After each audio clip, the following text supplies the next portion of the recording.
What is up, guys? This is Nishi from MST.TV, and I am bringing you guys another market watch. In today's episode, we are discussing some of the more under the radar card movements that you guys might want to be paying attention to. Now, these aren't cards that are going to make you a fortune or anything like that.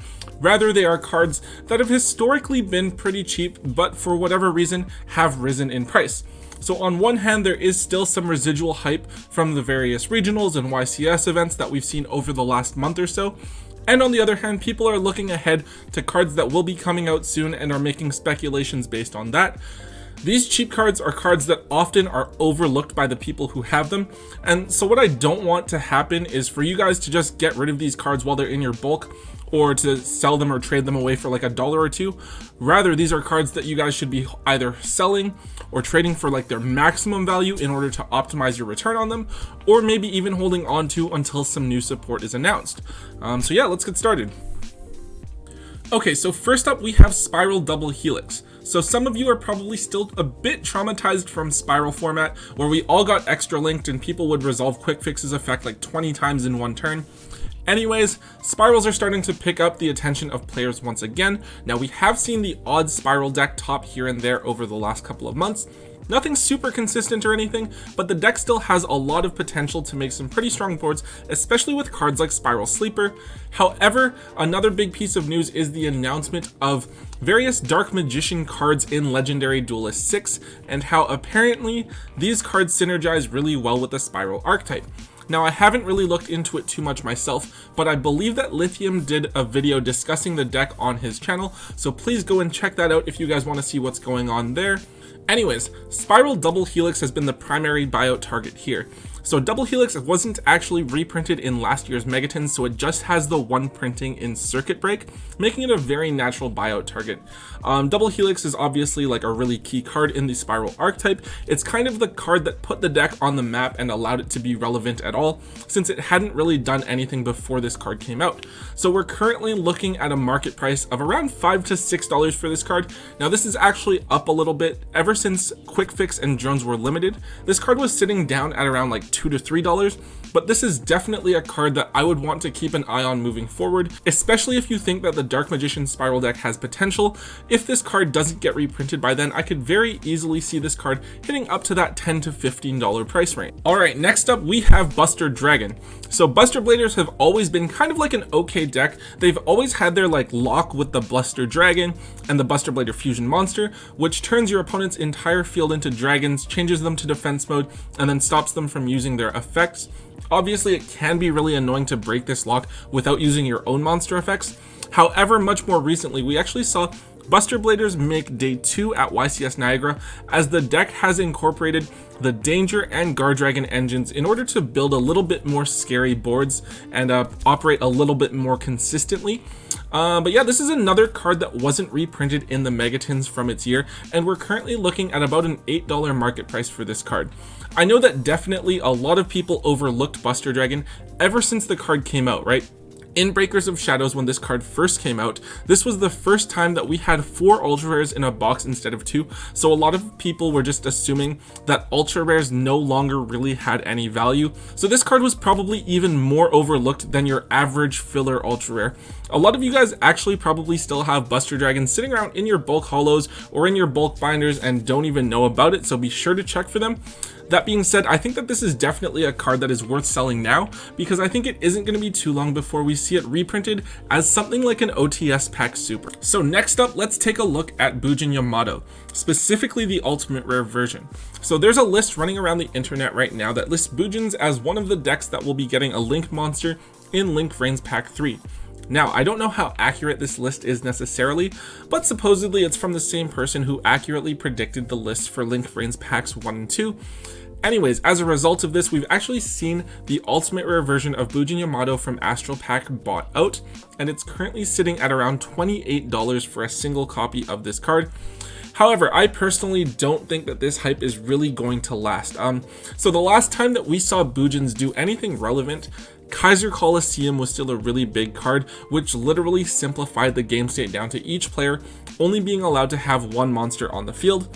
However, now that Kaiser is banned, there's no real equivalent in the meta that can push Bujins over the top the way that card did, except for something like There Can Only Be One, but that's like kind of different because you can still put monsters on the field, right? It's kind of like a rivalry or a goes and match type card. I feel like Bujins are just one of those decks that were successful because of how much slower the game was back then. So unless their Link monster is like completely ridiculously broken, the way that the deck functions is still too slow to compete in today's meta, right? Even if it gets like a good Link monster but not a broken one, I don't think that the deck is going to do anything necessarily relevant. So for me, this card is a sell. If you guys can get anything like over $20 a piece, maybe like 25, I think that's a great sell price for now. Under that, I just hold them and wait and see what the new Link support is if we do get it. If they do get new good Link support, then you can expect the price to go up a little bit more again to around 30. But unless the support is broken, I think that this card is eventually going to settle back down to around that 12 to 15, maybe $20 price range. Next up, we have Danger Ogo Pogo. So this card is a level 8 danger monster. It has the same standard danger monster effects, but if this one is discarded, you get to send a danger monster from your deck to the graveyard. So this card was played in the Grand Maju deck that got first place at YCS Niagara, and it was played at 3. However, I don't believe it's because of the discard effect that this card was played. It's not really relevant. Rather, I think that this deck just wanted to play a lot of danger monsters because it played Danger Response Team as well. And in that deck, the dangers really provide a lot of draw power. Also, it is a level 8 monster, so you can use it as a trade-in target as well. Anyways, whereas this card was a pretty negligible dollar or so, it's currently sitting at around like $5 a copy. I guess that with the popularity of the Danger archetype, you can never really count a card out. I mean, like, if cards like Danger Response Team are seeing play, then why wouldn't this card too? However, this literally is the only place that I've seen this card used in any sort of top performing deck, so I don't actually believe that this is going to be a huge recurring trend or anything. Rather, I think it's just seeing a little bit of temporary hype for a card that was played and used successfully in one big event. That being said, if you guys do have copies of this in your bulk holos or in your bulk trade binders, I would definitely pull them out and try to get that like $3 to $4 that you can realistically get for this card. Okay, next let's look at two cards here, Fortune Lady Wind and Fortune Lady Dark. So in Battles of Legend Heroes Revenge, we got a bunch of Fortune Fairy cards introduced for the first time to the TCG, and then in OTS Tournament Pack 11, we got a lot of Fortune Lady support reprinted. However, while cards like Fortune Lady Light and Future Visions were reprinted, these two were not. Now, Fortune Ladies obviously aren't a top contending meta deck or anything like that. However, the deck is still reasonably popular among casual players who maybe want to just build a deck to play with their friends or at locals, or maybe just collect all of them. Now, these two cards are the more relevant ones of the ones that aren't reprinted. I believe that the Wind one pops back row, and the Dark one special summons another Fortune Lady from your graveyard. There's another Fortune Lady that wasn't reprinted, Earth, but she's not as good. She just gains attack points each turn. So yeah, these are cards that you should know about. Maybe find them in your bulk or in like a quarter box at your locals or something. And if you're able to grab them for cheap and flip them quickly, I would definitely do so. Also, just so that you guys know, if you guys do have them, Troll and Toad is buying the Wind first edition for $1.70, and then on the Dark ones, they're paying like $4 for a first edition copy. So if you want to flip them quickly because you can't find a buyer locally, I think that this is a really good option, and they're providing really good value for cards like those. Okay, so this is one that actually happened a little while ago. Ultimate rare copies of Debris Dragon were actually bought out and then relisted at a much higher price. So before, we were looking at these being anywhere from $10 to $15.